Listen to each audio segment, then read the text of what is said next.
As Greek fires rage on, the government insists they have been deliberately set. The opposition, though, accuses it of failing to handle the crisis. So, who is to blame, and what means are there to fight fire catastrophe?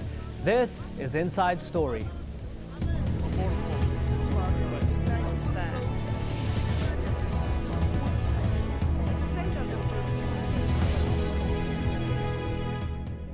Hello, I'm Imran Garda. Greece, struggling to contain fires raging across the country, has requested international assistance. With authorities overwhelmed by the catastrophe, the government has declared a state of emergency and the army has been mobilized. Waterbombing aircraft from France, Italy and Canada are in action, while firefighters from Cyprus, France and Israel have been dispatched. Assistance from an additional 10 countries is expected on Monday. The scale of the disaster has seen campaigning for forthcoming elections cancelled. The September 16th elections may be delayed themselves. This comes amid a growing barrage of criticism. Critics accuse the government's response as being too slow and inadequate. So far, 63 people have perished, with hundreds of villages razed. The worst of the fires are concentrated in the mountains of the Peloponnese in the south and on the island of Evia. Parts of the capital are also shrouded in smoke. High temperatures and strong winds have seen the fires rapidly spread in one of the world's deadliest forest fires of the past 150 years. Well, as the fires continue to ravage the countryside, the Greek prosecutor Dimitris Papangalopoulos is launching an investigation into the suspected arsons. The prosecutor is looking into whether the investigation can be carried out under Greece's anti-terrorism laws. Greek authorities have already offered a reward of more than $1 million for information leading to an arrest. Meanwhile, soldiers and police are out in force in the suburbs around Athens, searching for the arsonists responsible. In other areas, authorities are trying to evacuate the vulnerable from the trouble spots. Well, joining me to discuss this issue from Athens, Stavros Lambronidis, head of the European delegation of the Socialist Party at the European Parliament, Nicholas Markatos, professor of chemical engineering at the National Technical University of Athens. Thank you very much for joining us, gentlemen. Mr. Lambronidis, if I could start off with you first, sir. Who would want to do this? Well, this is something to be determined, of course, and there are many theories. What we know for a fact is that a couple of them were started as fires tend to start, which is by negligent individuals. An old lady of 77 years old was cooking something outside in Ilia, which is a region in the Peloponnese, and she started a major fire there. We know that. Apparently there are some people that are being arrested and questioned for potential other fires. The fact of the matter is that you always will have, especially unfortunately during these times of global warming and climate change, very dangerous situations. In Greece we knew for a number of months that this would be a particularly dangerous summer. No rain had happened for months and what have you. The temperature was very high. You will always have negligent people. You will always have people who put fires on purpose. They tend to be those who want to burn land in order to build on it. And you will always have crazy people and copycats. This is not something new. What is new in Greece, unfortunately, this summer is the tremendous devastation in human life. More than 60 people died. The apparent total collapse of the government operational structure to both prevent the fires and to put them out once they happened. So I will tell you this for a fact. We are going through a very difficult time psychologically in Greece. You can imagine this. Fires are still raging. It is a time for national unity in Greece. Although I do belong in an opposition party, my primary concern is to ensure that not one more life is lost and not one more acre of land or agricultural land is lost. That does not mean that there are not tremendously important political responsibilities to all those who were charged to protect the land and did not. But today, my heart and everyone's heart is out to those who died, and my focus is to work to ensure that this does not continue happening. A nationwide state of emergency has been imposed, sir. Do you think that that has been a good idea? I think that this has been a dangerous idea the way it was presented, because it was presented under the pretext of some unnamed and unspecified conspiracy theories leaked by government officials and in some cases stated openly with no facts. Now, the problem there is that when you're an official government, you're supposed to speak, especially when you make such large allegations, on the basis of facts, not on the basis of rumors. Such rumors, unfortunately, have the tendency to divide the people in a country, especially when you are before an election that is upcoming. And they also have the tendency, I'm afraid, to poison potential relationships with third countries. Because part of those theories that are being leaked tie the fires allegedly with foreign terrorists, with people from other countries that want to do us harm and what have you. It is a strategy that I fear, and I am very disappointed if I am true in this, I fear has been devised by some government communications place in order to create the sense that the government is under attack and to diffuse criticism from it. All right, I want to bring in Mr. Markatos. I'm sorry to interrupt you, sir. Mr. Markatos, Kostas Karamanlis, Greece's Prime Minister, is adamant that this is the work of arsonists. He says, I quote, "So many fires in different places and at the same time cannot be a coincidence," unquote. Are you as sure as he is? Hello, Al Jazeera. Hello to your viewers. I'm a professor, not a political man. Therefore, I would prefer not to answer this question, although I must say, through my experiences, that when 4 fire fronts start at distances of 500 meters each, it's obviously a plot and it's not a random event. Yes, I do believe in the plot theory, but that's beyond me. Technically, sir, what's so suspicious about the way the fires have been started? I explained earlier that if it's due just to meteorological conditions or even to an error by some very old lady, then the fire is going to start at one point, not at 5-10 points. And of course, fires do not start at midnight.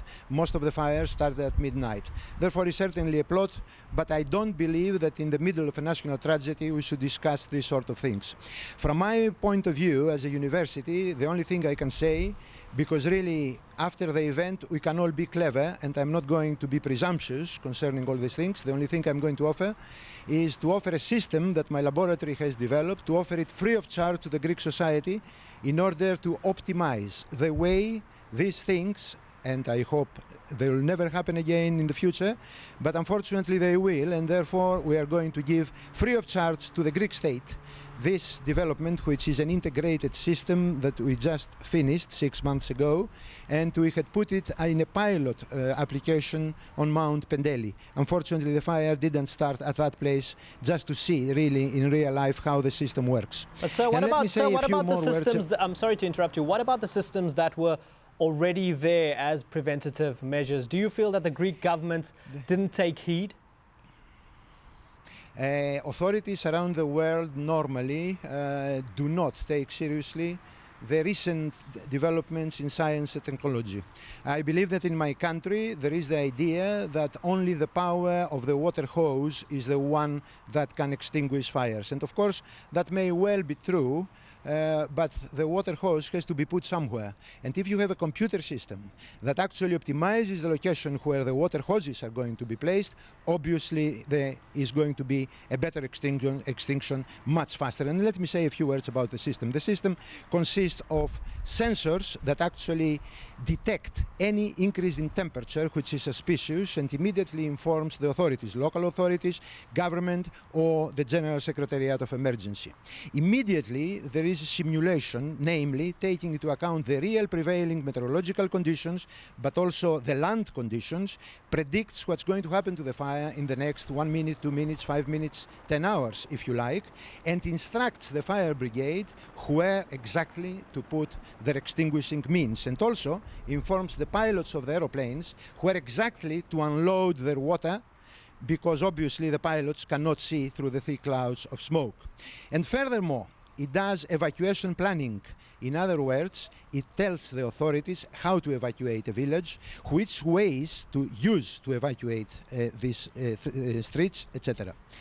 Finally, and not the least, it is a good training tool. training tool in the sense that we don't have to have fires to play with the system. We can be every morning in front of our screen asking questions. What if a fire happens on Mount Pendeli, for example, and the wind is 7 on the Beaufort scale, and it's blowing south-southwest? And we can create scenarios so that under panic conditions, we don't lose our thought, and therefore we can immediately proceed into the most appropriate way. Now, this project was funded by the Greek state, by the Ministry of Development, with 2 million of euros. It finished last October, and we are trying really to just make it known throughout so that somebody may get interested. I must say that the Ministry of Culture October, got interested and asked us... sorry? If it finished last October, why was it not deployed for this summer, where everyone knew that the risks were very high? Yes, because as I told you, there is always hesitancy in acquainting ourselves with new technology. Because people, as I mentioned earlier, think that the only fire extinguishing means is the water hose.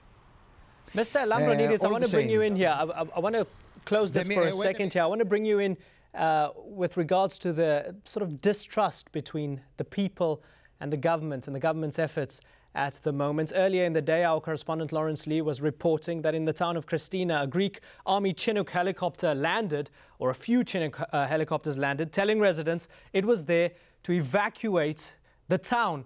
And the people didn't want to get on the helicopter. Only one person got onto one of the helicopters. The rest of them said, we're not here to leave. We're here to fight the fires, and we want to stay. Does that epitomize the distrust and the fact that there's a fundamental divide at the moment between the people and what the government are trying to do? I don't believe so. I think that this particular incident epitomizes the fact that a fundamental role of the government in these emergencies, which is to inform the people in advance and calmly about the importance of evacuation, has not been fulfilled, as well as the basic function of putting out the fires, which has not. And therefore people, in their confusion and having watched other people die in fires, and feeling that the government was not there for them as well, simply acted irrationally.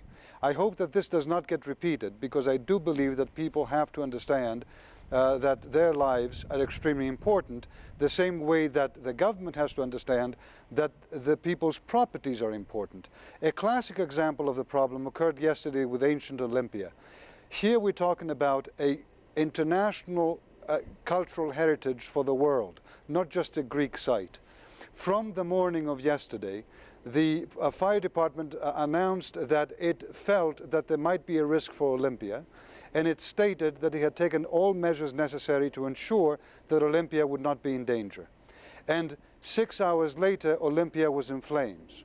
One sees there as well a tremendous amount of incompetence and questions arising as to why this happened. You know that between 2001 and 2004, when we were preparing for the Olympic Games, and we decided in Greece that we had to get serious about firefighting, we managed to reduce the consequences of fires by more than we ever had in the past 50 years. Suddenly, this system appears to be collapsing again. I want us to be united now. I want us not to blame, but I want us to fight together.